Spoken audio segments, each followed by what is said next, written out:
Hello friends, Python के एक और नई वीडियो में आप सभी का स्वागत है। तो आज हम डिस्कस करेंगे एरे क्या होता है और लिस्ट क्या होती है। जैसा कि मैंने आपको प्रीवियस वीडियो में बताया था कि वेरिएबल किस काम में आते हैं, किसी भी डेटा टाइप को स्टोर करने के लिए काम आते हैं।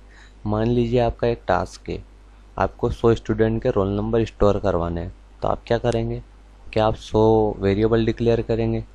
नहीं, ये इस काम को करने का सही तरीका नहीं रहेगा। इससे हमारे प्रोग्राम की साइज बढ़ेगी और हमारा प्रोग्राम ज़्यादा से ज़्यादा मेमोरी को कंज्यूम करेगा। ओके, तो इसलिए ही एक नया कॉन्सेप्ट इंट्रोड्यूस किया जाता है प्रोग्रामिंग के अंदर, डेटा स्ट्रक्चर का। तो जो हमारी पहले लैंग्वेज हुआ करती थी C++, जावा, इसके अंदर क्या यूज़ करते थे हम?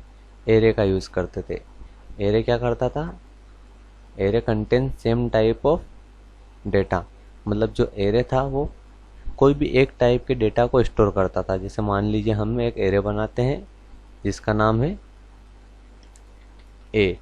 तो ए जो हमारा एरे है वो किस टाइप का डेटा स्टोर कर रहा है? अभी इंटीजर टाइप का हो। ये जो 1 2 3 4 5 है, ये इंटीजर टाइप का है। और क्या है इसे? ये एरे किस लिए बनाया है मैंने? Array of student roll number, मतलब 1 से 5 तक जो स्टूडेंट है उनका रोल नंबर मैंने एरे के अंदर स्टोर करवाया हुआ है।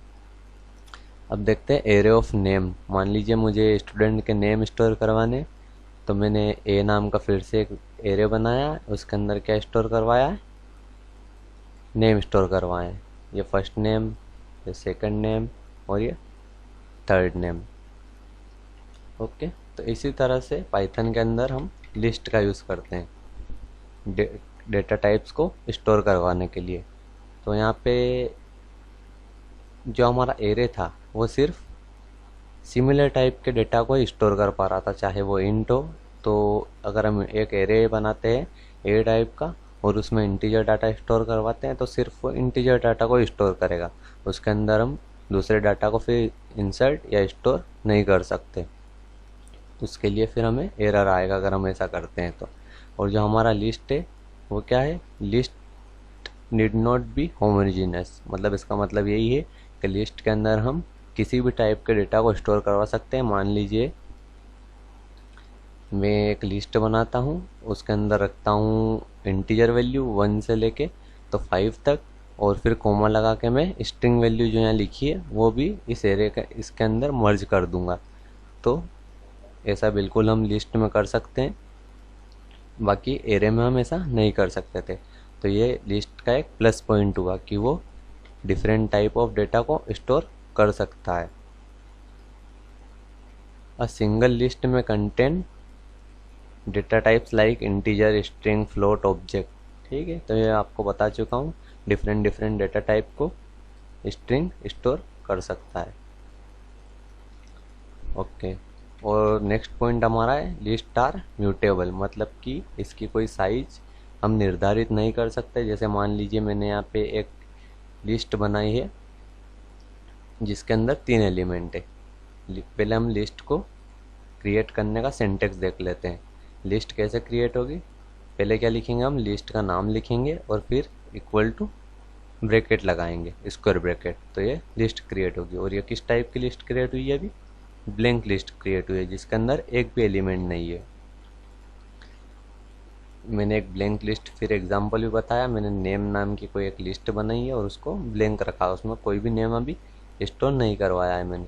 फिर मैंने एक नंबर लिस्ट बनाई है और उसके अंदर क्या रखा है? Number list equal to square bracket में मैंने 2 8 9 और 7 रखा है।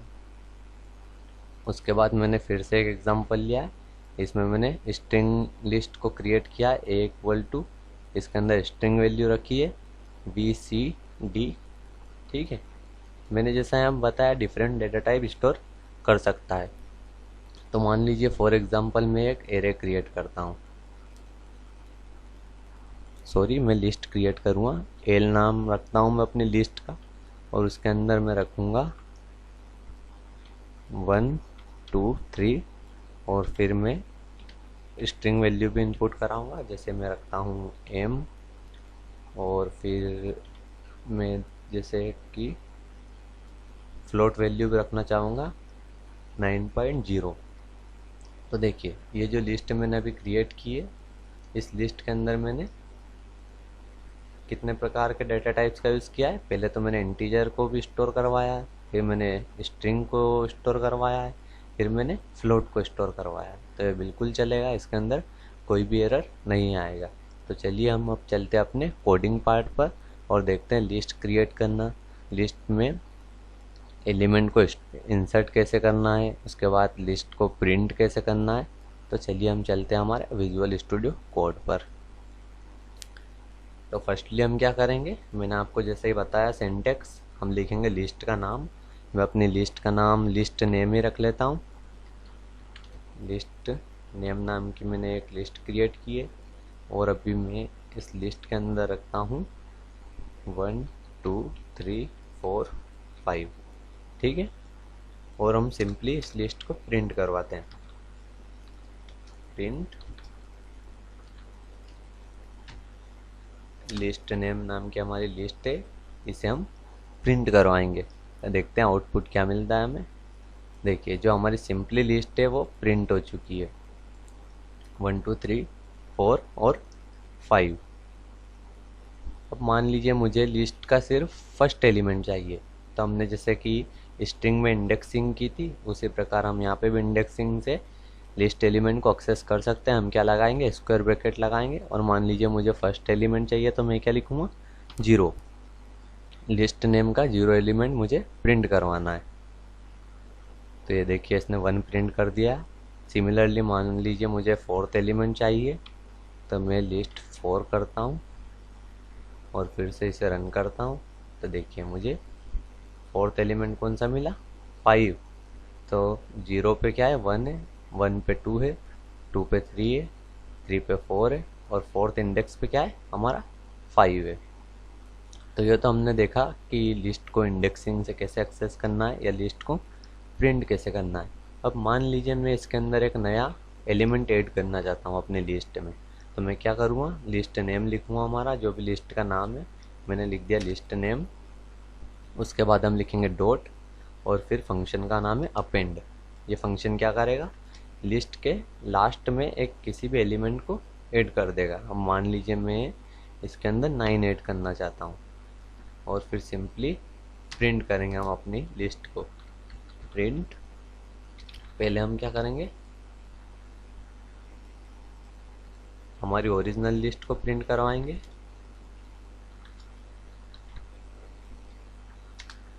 और उसके बाद क्या करा, हमने अपेंड किया है 9 को, फिर उसके बाद हम प्रिंट करेंगे क्या डिफरेंस आता है दोनों लिस्ट में। चलिए हम प्रोग्राम को रन करते हैं। ये देखिए जो हमारी फर्स्ट ओरिजिनल लिस्ट थी उसमें क्या है 1 2 3 4 5, फिर मैंने क्या किया है यहाँ पे अपेंड करवाया है। अपेंड कैसे करते हैं, जो भी हमारा लिस्ट का नाम है वो लिख देंगे हम। हमारा यहाँ पे लिस्ट का नाम क्या है, लिस्ट नेम रखा है मैंने। फिर डॉट लिखेंगे, डॉट के बाद हम लिखेंगे अपेंड फंक्शन और उसके अंदर जो भी सप्लाई करेंगे वो लिस्ट के लास्ट में ऐड हो जाएगा। जैसे मैंने लाइन 9 सप्लाई किया था, 9 ऐड हो चुका है। सिमिलरली अगर मैं करता हूँ लिस्ट अपेंड और यहाँ पे मेरा नाम लिख देता हूँ, ये मैंने अपना नाम लिख दिया है। अब इसको रन करता हूँ। ये देखिए 1 2 3 4 5 प्रिंट हुआ है पहले। उसके बाद क्या अपेंड किया है मैंने, लिस्ट नेम डॉट अपेंड, अपना नाम किया है तो ये भी अपेंड हो गया और फिर प्रिंट हो गई। तो हमने क्या किया है यहाँ पे, चलिए अब और हम और कुछ वैल्यू इसमें अपेंड करवा के देखते हैं। जैसे कि मान लीजिए मैं अब क्या करना चाहता हूँ, अपनी जो लिस्ट है उसके अंदर 88 को अपेंड करवाना चाहता हूँ। तो मैं लिखूँगा अपना लिस्ट नेम डॉट अपेंड और सिंपली यहाँ पे क्या कर दूंगा 88। और हम रन करते हैं हमारे प्रोग्राम को। पहले प्रिंट करवाएंगे, प्रिंट लिस्ट नेम और अब रन करते हैं। ये देखिए क्या हुआ, 1 2 3 4 5, फिर 1 2 3 4 5 भवानी हमारी लिस्ट में अपेंड हो गया था। उसके बाद फिर क्या अपेंड किया है मैंने, 1 2 3 4 5 भवानी, उसके बाद 88। तो आज हमने देखा कि लिस्ट में अपेंड कैसे परफॉर्म करना है, मतलब कि लिस्ट में नया एलिमेंट कैसे ऐड करना है, उसके बाद लिस्ट को क्रिएट कैसे करना है, लिस्ट को प्रिंट कैसे करना है। तो लिस्ट के नेक्स्ट ऑपरेशन हम देखेंगे नेक्स्ट वीडियो में। मिलते हैं नेक्स्ट वीडियो में। Thank you for watching and please like share and subscribe.